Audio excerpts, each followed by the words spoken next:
আসসালামু আলাইকুম। এখন দেখবেন সংবাদ শিরোনাম। বিএনপিকে নেতিবাচক দল হিসেবে দেখানোর চক্রান্ত চলছে। দেশ গড়ার পরিকল্পনা কর্মসূচিতে অভিযোগ ফখরুলের। কমিশনের বৈঠকে আজই চূড়ান্ত হতে পারে নির্বাচনী তফসিল। ৯ এজেন্ডা নিয়ে চলছে আলোচনা। রাষ্ট্রপতির সাথে সাক্ষাতের পর বৃহস্পতিবার আসতে পারে ঘোষণা। দেশি বিদেশি বিশেষজ্ঞদের সমন্বয়ে চলছে খালেদা জিয়ার চিকিৎসা। মেডিকেল বোর্ড সিদ্ধান্ত জানালে নেওয়া হবে বিদেশে সার্বক্ষণিক তদারকিতে তারেক রহমান। কালই ঘোষণা হতে পারে আনিসুল ইসলাম মাহমুদ ও আনোয়ার হোসেন মঞ্জুর নতুন জোট। আওয়ামী লীগের জোট টানতে নয়, মুক্তিযুদ্ধের চেতনার ভিত্তিতে নতুন ধারা তৈরির লক্ষ্য। এতক্ষণ দেখছিলেন সংবাদ শিরোনাম, এখন দেখবেন বিস্তারিত। বিএনপিকে নেতিবাচক দল হিসেবে দেখানোর চক্রান্ত চলছে বলে অভিযোগ করেছেন মহাসচিব মির্জা ফখরুল ইসলাম আলমগীর। বলেছেন, একটি গোষ্ঠী ধর্মের নামে দেশকে বিভাজন করতে চায়। ধর্মভীরু হলেও ধর্ম নিয়ে রাষ্ট্র বিভাজনে বিশ্বাস করে না বিএনপি। 15 বছর পর গণতন্ত্র পুনরুদ্ধারের সুযোগ সৃষ্টি হয়েছে, তাতেও অনেক বাধা আসছে বলে জানান মির্জা ফখরুল। রাজধানীর কৃষিবিদ ইনস্টিটিউশন মিলনায়তনে এক অনুষ্ঠানে এসব কথা বলেন বিএনপি মহাসচিব। আগামীর বাংলাদেশ গড়তে বিএনপির কি পরিকল্পনা? কৃষকের জন্য ফার্মার্স কার্ড চালু কিংবা গৃহকর্ত্রীর জন্য থাকছে ফ্যামিলি কার্ড, এমন যুগান্তকারী নানান কর্মপরিকল্পনা জনগণের কাছে তুলে ধরার আগে নিজ দলের নেতাকর্মীদের প্রশিক্ষিত করতে হাতে নেওয়া হয়েছে বিএনপির দেশ গড়ার পরিকল্পনা কর্মসূচি। কৃষির ক্ষেত্রে, শিক্ষার ক্ষেত্রে, স্বাস্থ্যের ক্ষেত্রে বিএনপির অঙ্গীকারগুলো নিয়ে এখানে রিসোর্স পার্সনরা কথা বলবে। সকালে রাজধানী খামারবাড়িতে কৃষিবিদ ইনস্টিটিউট মিলনায়তনে কর্মসূচির উদ্বোধন করেন বিএনপি মহাসচিব। বলেন, ফ্যাসিস্ট আওয়ামী লীগ 15 বছরের দুঃশাসনে সমস্ত প্রতিষ্ঠানগুলো ধ্বংস করেছে, যা নতুনভাবে গড়ে তুলতে হবে। তরুণ সমাজের মন মানসিকতার পরিবর্তন আমলে নিয়ে দলকে নতুন চিন্তার আলোকে তৈরি করা হচ্ছে বলেও জানান মির্জা ফখরুল। ফ্যাসিস্ট শাসনের পরে আমরা গণতন্ত্রে ফিরে যাওয়ার এখন একটা সুযোগ সৃষ্টি হয়েছে। অনেক বাধা প্রতিবন্ধকতা আসছে। বাংলাদেশের যা কিছু ভালো এখন পর্যন্ত অর্জন হয়েছে, সেটা যেমন অতীতে বিএনপি করেছে, আবার নতুন বাংলাদেশ গড়ে তোলার ব্যাপারে বিএনপি সেই নতুন চিন্তা ভাবনা জনগণের সামনে নিয়ে আসছে।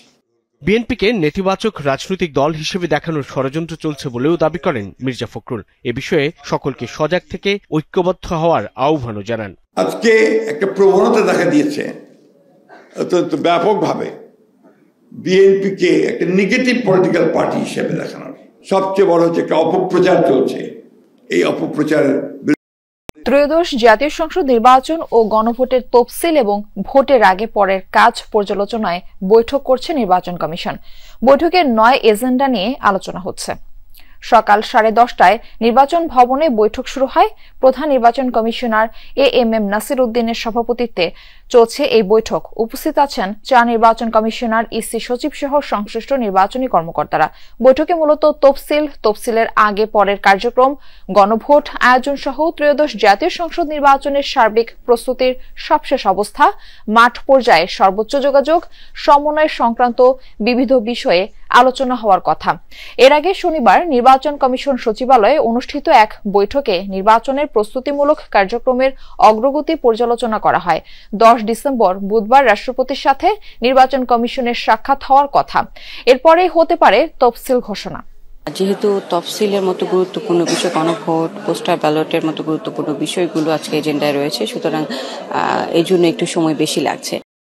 এয়ার অ্যাম্বুলেন্স প্রস্তুত থাকলেও খালেদা জিয়ার শারীরিক অবস্থা বিবেচনা করে লন্ডন নিতে দেরি হচ্ছে।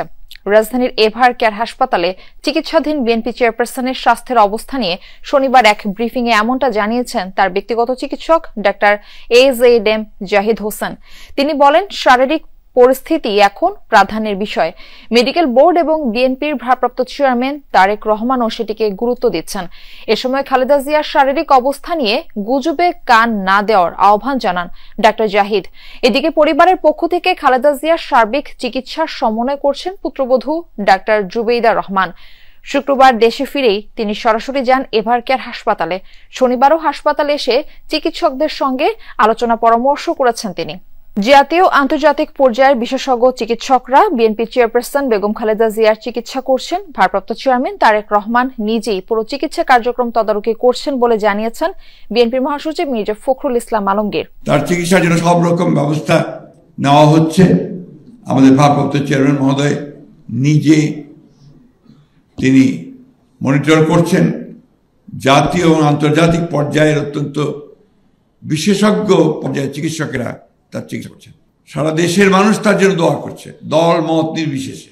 এখনো পর্যন্ত আসলে আনুষ্ঠানিকভাবে স্বাস্থ্যের বিষয়ে কোনো আপডেট নেই, যেহেতু আপনি জানেন যে প্রতিনিয়ত স্বাস্থ্যের বিএনপি চেয়ারপারসনের স্বাস্থ্যের বিষয়ে মূলত তাদের যে বিশেষজ্ঞ টিম রয়েছে কিংবা তার প্রধান তার ব্যক্তিগত চিকিৎসক ডাক্তার জাহিদ হোসেন তিনি মূলত ব্রিফ করে থাকেন। তবে আজকে এখন পর্যন্ত বেগম জিয়ার স্বাস্থ্যের বিষয়ে ব্রিফ করেননি তিনি, এবং কখন নাগাদ সেই ব্রিফটি হতে পারে সে বিষয়ে এখনো পর্যন্ত আমাদের কাছে তথ্য নেই।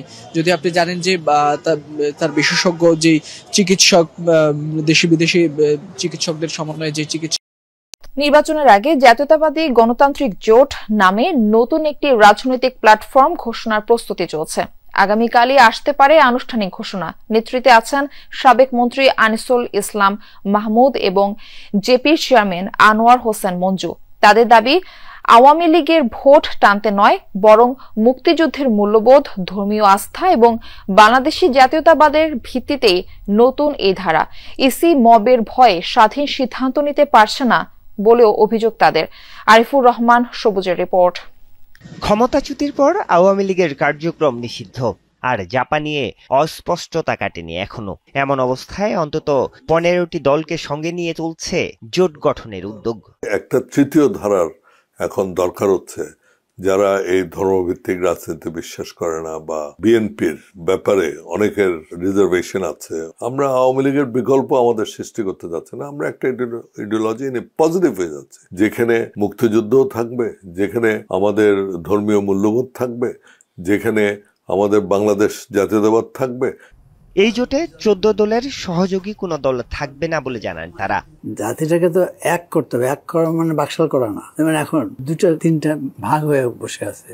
এই জাতীয় ঐক্যটা সৃষ্টি করার প্রচেষ্টা আমরা কেউ নিচ্ছি না। এইটা আমি আমার রাজনীতিটা এইখানে, রাজনীতি বলবো না, চিন্তা ভাবনাটা এইখানে সীমিত।